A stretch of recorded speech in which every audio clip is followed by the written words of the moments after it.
Y a-t-il une méthode coréenne de lutte contre le coronavirus?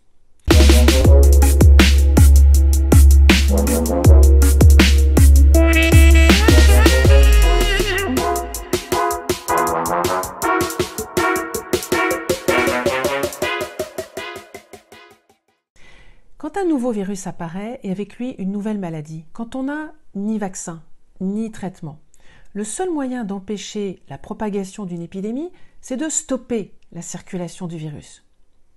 Stopper la circulation du virus, ça veut dire de repérer qui est malade et qui est porteur sain. Pour cela, il faut tester les personnes et la Corée a donc lancé un grand plan de dépistage massif. Mais ça s'est révélé insuffisant. Pourquoi ? Parce que les plus jeunes coréens et aussi les malades asymptomatiques, ceux qui n'ont pas de symptômes de la maladie, ne se faisaient pas dépister.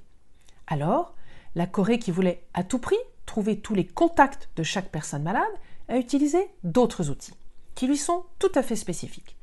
Premier outil, la carte bleue du malade. Car en Corée, on utilise les cartes de paiement beaucoup plus que l'argent liquide. Et donc, il suffisait de rechercher les endroits où la carte bleue avait été utilisée dans les jours précédant l'apparition de la maladie.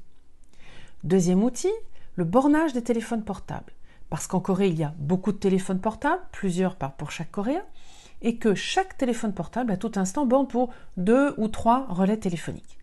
Donc cela permettait de repérer les téléphones portables qui avaient borné autour du cas dépisté.